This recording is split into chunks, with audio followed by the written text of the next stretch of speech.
Bickley and Marotta mornings. Arizona sports. The local sports leader. Bickley Blast.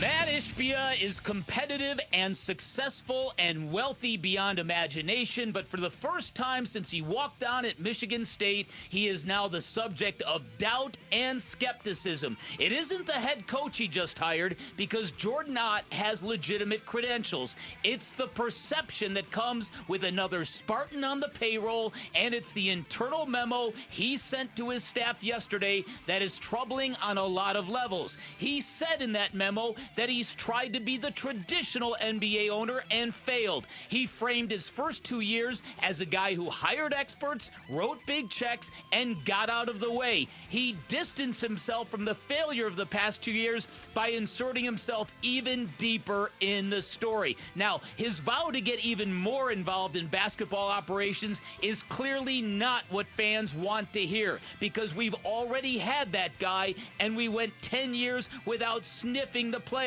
And I've heard from a number of fans who resent the idea of importing heavy Michigan culture to Phoenix, where we have our own history and our own culture built for nearly 60 years. Bottom line, instead of humility, Ishbia is doubling down on his defiance, a temperament that has served him very well in the business world. But billionaires often meet their match in pro sports, where heavy lessons are often learned the hard way, namely, just because you're rich doesn't mean you're right. All right, today's Bickley Blast brought to you by my great friends at Chapman BMW, who make luxury attainable. Find them online at chapmanbmw.com. I get what you're saying, Perk, because it's so easy in this league to come in and just to fall into that trap of playing 82 games and not winning the championship and going into your summer. Before you know it, 5 seasons have gone by and you've done nothing. But Devin Booker has taken the first step, getting involved in the coaching search. Secondly, it doesn't matter who coached that team until you figure out what you're going to do with your players. Chemistry. Yeah. You look at all those coaches that came before those guys. Those coaches are guys that have won in other situations. Why aren't they winning in Phoenix? Are we going to keep saying this to coaches, or are we going to keep saying that you're not putting the right guys in the locker room? And that's where I go to. Are you going to put the right guys in the locker room? Because one thing about the NBA now today, it's so easy to go out and say, the coach ain't doing this, the coach ain't doing that. Are you putting the right pieces around to really compete for a championship? First and foremost, I don't think Phoenix had the right pieces to really say they were going to compete for a championship this year. Udonis Haslem, former Miami Heat forward on NBA Today on ESPN yesterday, talking about the Suns needing to figure out chemistry, coach, all of those things. And those are things that Mat Ishbia has said. And said in kind of nondescript terms back in April when he talked about, looking for a coach that fits the vision of what Phoenix Suns basketball is, and apparently that guy is Jordan Ott. And I've mixed feelings on the Jordan Ott hire, mostly because as I kind of put myself into his shoes, what an opportunity for a 40-year-old who started out in the video room of the Atlanta Hawks in 2013. He's now a head coach in the NBA. 12 years later. So it is an unbelievable opportunity. Not many people can say they made that ascension to grab one of those jobs, but the stigma of where he got his master's degree is all a lot of people are talking about right now. I know. And I'm not going to say it's unfair to him because he's been given the opportunity to be a head coach, but man, talk about a gigantically high hurdle to cross over in your first days as an NBA head coach. Again, it's the perception is reality kind of thing, and it's something that this is what you can't argue. Mat Ishbia might be proven right, but he has fallen precipitously in terms of public confidence and local popularity. There was a time when we were doing handstands and cartwheels and we were over the moon because we were coming off an owner that wouldn't spend what it costs to win a championship. Mat Ishbia made it very, very clear he was not that guy. And I know that I went way, way out there and said this might be the greatest reprieve a sports town in America has ever received. And now here we are a couple of years into this, and it's been a massive failure on a lot of different levels.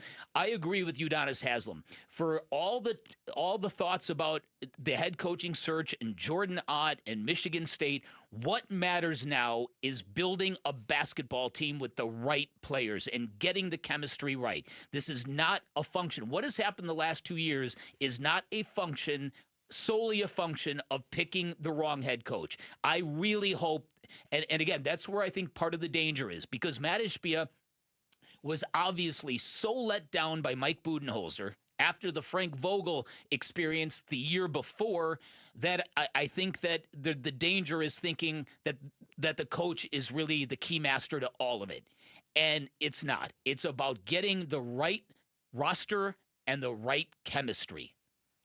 And it's very, very difficult to do. Yes, and now you're empowering Brian Gregory, somebody who's never been in that role before, to identify how to piece this together. And it's not just like you're going in with a blank check to a grocery store and picking up whatever you want. There's a lot of limitations on what they can do. It's going to be a very, very interesting offseason. But for anybody that's criticizing or intimating that Jordan Ott is not qualified to be an NBA head coach, I don't buy that at all. Do I. In fact, of the hires that have been made at key positions under Mat Ishbia's ownership, Jordan Ott is more qualified than a lot of the guys that are in the jobs. He's more qualified than Brian Gregory to do his job. Certainly. Yeah, and again, you've made this clear, that's not to say that Brian Gregory won't work out. But that's the perception right now. I want Brian Gregory to work out. I told you, we're homies, man. We're from the same hood. I want this to work out. He's a great dude. But again, you've got to be real honest about this. And there's just not a recognition of, man, I messed this up. You know what I mean? I've had people tell me, I've had one business leader tell me that in situations like this, maybe it would be better for Mat Ishbia to come out and say, you know what? Look, I made some mistakes. I took some big swings. It didn't work out. Maybe I've learned some hard lessons in basketball, but what I do know is relationships. What I do know is how to build winning, whatever. That would go over better than this constant defiance. But this defiance is who Mat Ishbia is. Mm-hmm. So I'm hoping that Brian Gregory is going to be really good at his job, because if Brian Gregory is really good at his job, there will be a way out of this. But there's also a lot of Suns fans who feel now we have just been sentenced to another 10 years of not a lot of good stuff. Yep, and I know we got the news breaking of Jordan Ott getting the job yesterday right at the end of our show, so we had very little time to react to it yesterday. Wolf and Luke had kind of a whole show to reflect on it yesterday starting at 10, and Luke was one of those people, and I'm not saying he's right, and I'm not saying he's wrong, but he was fixated on the Michigan State tie-in. Mm-hmm. Like that should be a non-starter there, basically.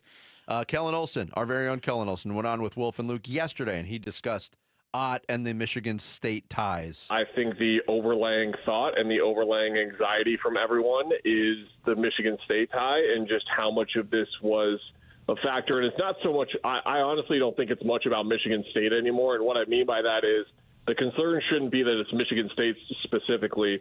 The concern should be that this a concerning trend of like-minded individuals who are going to be agreeable, and there isn't going to be much diversification in terms of the thought process over there. And if there isn't, this is a recipe for disaster, because you need to disagree. You need to have different opinions. And again, these are things that we don't know for sure are things that are happening. For all we know, like Gregory and Ott could be completely different in terms of their opinions on basketball between the two of them, but it's something that has to come up with this trend now, and it's like it's following the meme at this point. It's kind of ridiculous, honestly. And Kellen has been all over that. The difference of opinion is what made the Suns very successful with James Jones and Monty Williams as head coach and general manager, because they did butt heads on a lot of things a lot of times.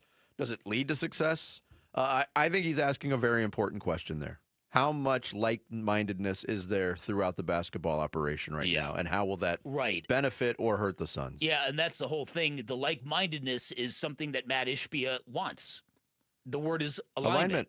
Mm-hmm. Yeah, and that's groupthink is not a good thing. You need outliers. You need people to challenge each other. It's the whole. You remember the whole Todd Haley deal. Yes. Right? Mm-hmm. And how well he played off of Ken Wisenhunt. Yeah, the creative friction element of it all, I think, is important.